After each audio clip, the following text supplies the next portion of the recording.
Welcome back, everyone, to this afternoon's proceedings of the Matsu Salmon Science and Conservation Symposium. I'm Jessica Speed, Partnership Coordinator and employee of Trout Unlimited. And if you missed earlier parts of the agenda, the symposium is being recorded and will be on the partnership's website. And it's great to be here with you. I'm always so impressed and inspired by the caliber of presentations at the symposium.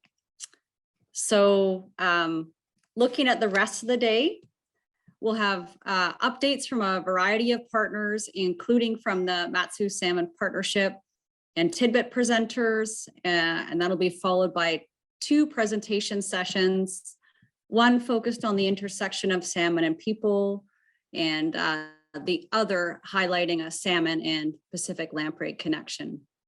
And that'll be followed by closing remarks at 4:15 p.m. So sounds like a great rest of the day, and I hope that you'll stay with us.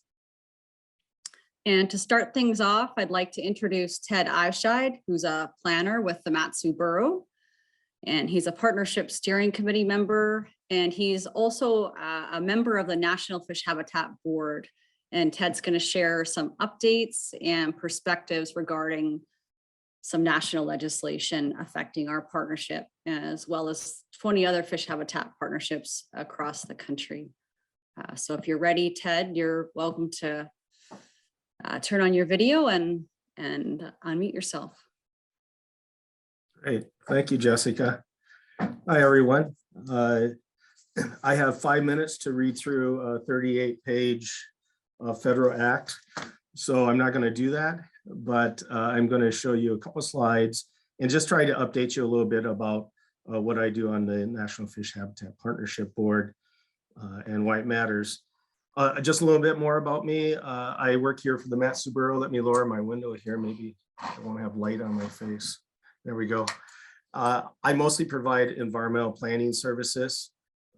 I also staff our Matsu Borough Fish and Wildlife Commission, which is quite interested in anadromous fish. So let me go to the screen share and I'll start my presentation. Good to be here, everyone. Let's see, here we go. It's very important to get this right. Okay. You should be able to see my opening slide. I asked for somebody to let me know if you can't. First of all, the National Fish Habitat Partnership Board has been around for a while, but we had a major change here recently. And I've been on the board since last February. I'm the local government representative, and I guess as a staff member of the Matanuska-Susitna Borough, who is involved in fish habitat concerns and sitting on the Salmon Habitat Partnership Steering Committee, it gives me a good perspective that maybe I can help the national board with. Essentially, the goal of the partnership, the National Fisheries Habitat Partnerships, is to basically protect, restore, and enhance aquatic ecosystems. Exactly what our local Salmon Habitat Partnership does here. So that's what we do, but we've had some changes recently, and I'd like to mention those changes. Let's see here. There we go. Okay. So just a little over a year ago, the so-called ACE Act, America's Conservation and Enhancement Act, was passed. And among other things, that changed how the national board worked, which therefore affects how the various fish habitat partnerships work. Without getting too much into the details of this 38-page act, even though it's not too bad a reading, it did authorize a certain set of fundings for the fish habitat partnerships. It did also broaden the involvement of the federal partners. Typically in the past, it's been the U.S. Fish and Wildlife Service. They're still involved, but now the partnerships have technical expertise from 4 other federal agencies. And they each get some money to assist with that. So theoretically, it means potentially more money for the work that the Mat-Su Basin Fish Salmon Habitat Partnership does. There are some challenges to anytime you have changes. There's some changes in this legislation. So one of the changes is our board has expanded and we have new responsibilities. And so getting organized as a board has been sometimes a slow process, especially with COVID. In the past years, they've been able to get together physically, build relationships. Everything has been remote. One of the things that I've had as a local government representative and on the steering committee of the Salmon Habitat Partnership is trying to help the board figure out a way, in my small way, of how to keep the good work that the fish habitat partnerships have done, keep that progressing.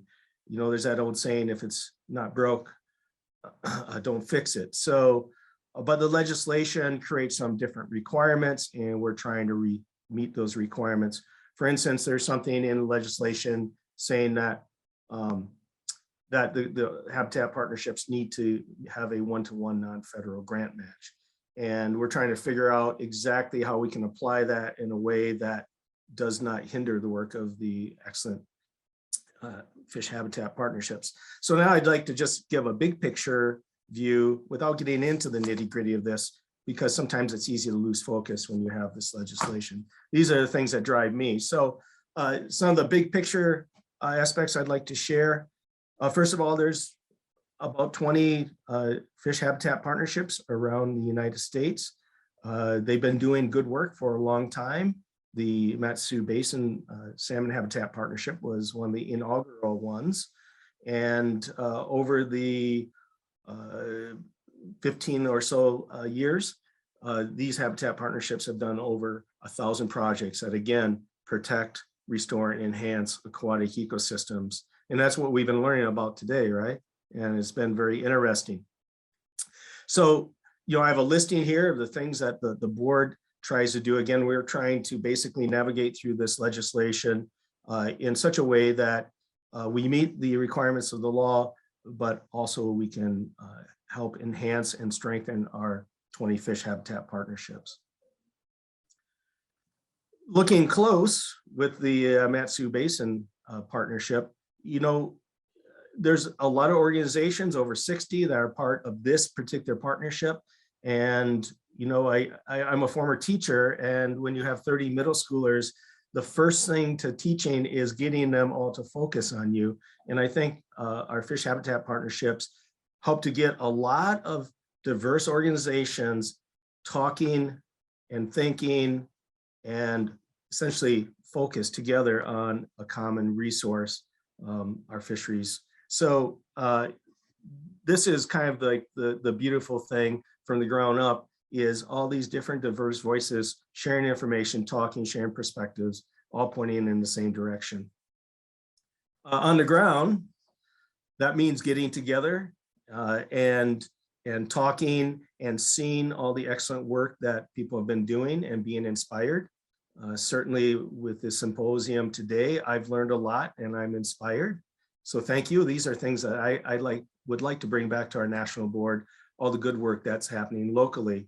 It means people actually enhancing aquatic ecosystems on the ground and talking about it and getting good work done that protects, restores, and enhances these aquatic ecosystems that I suspect we all love.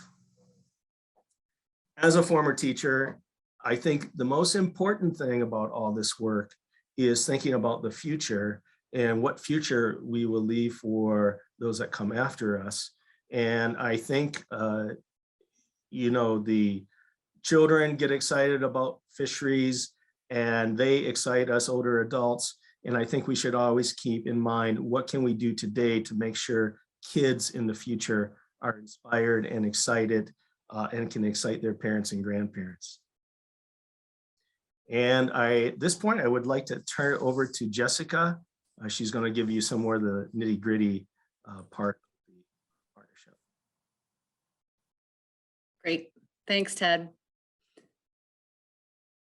So, yeah, let me know if you can't hear me or any issues that way, but otherwise I'll carry on. But one of the services that the partnership provides is that every year we fund local salmon habitat conservation projects that meet the goals of our strategic plan through the National Fish Habitat Partnership.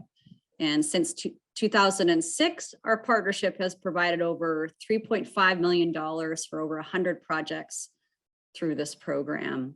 And with the new legislation, there have and there will continue to be changes related to that project funding process. And so here are a few items just to flag for you, since many of you have applied for projects and possibly will going forward. So Matsu's next request for proposals will open early January to mid and run to mid-late February of 2022. This will likely be new timing for the RFP going forward.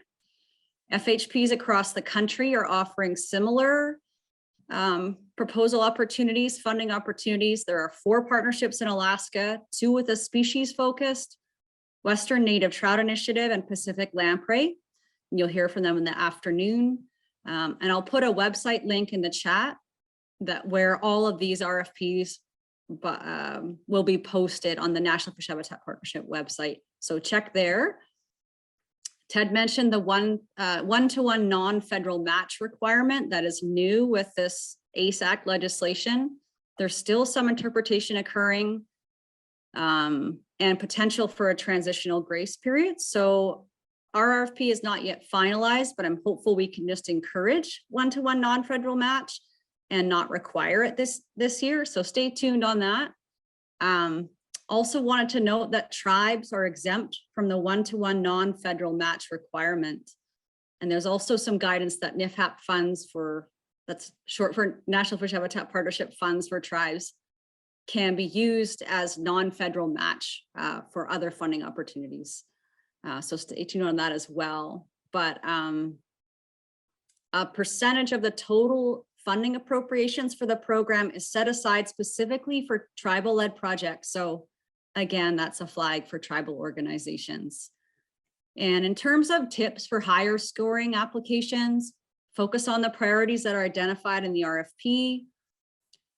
Projects with a high cost share are encouraged. So that's an addition and separate, can be including, but in addition to the non-federal match, big projects that have a lot of other contributions, cash or in-kind, will be more competitive. And just all of us look for partnering opportunities and creative solutions to meet that one-to-one non-federal match as you can. And with all this change and uncertainty, the partnership can certainly host some kind of office hour or open house to field questions. I'd be very interested to know if that's of interest to you. And for anyone who submitted a project last spring for FY22, all of those projects have been submitted and recommended for funding. And we just don't yet know how much funding the partnership may receive, nor the status of that non-federal match. So when we find out, we will let you know. And just in general, lots of uncertainty and certainly some challenge with some of these changes that likely will impact some organizations more than others. But it seems we may have a bit of a window to engage and help shape how the legislation might touch down on the ground here and how to just get ourselves situated to remain competitive in the new setting. So by the time the legislation and processes are firmed up, we're more strategically poised to take advantage of what it has to offer for us. So thank you for your patience in this transition and for the great work that you do. Please reach out with any questions and I will stop there and see if, looks like we have a tiny bit of time for questions if anyone has any, probably a question or two. Great, I see a note from Bruce Wright. Connect Tribe is interested in teaming up to propose a project and we may be able to avoid the match requirements. Thanks, Bruce. So that's my hope, with challenge can come opportunity. And so maybe we can forge new relationships and collaborations that maybe we wouldn't otherwise. We wouldn't be looking for the overlaps in more of our work and conservation efforts. So Great. Any other questions or comments? Okay, so great. I will pass this along to Libby Kugel of Great Land Trust then, and she's going to moderate the tidbit session.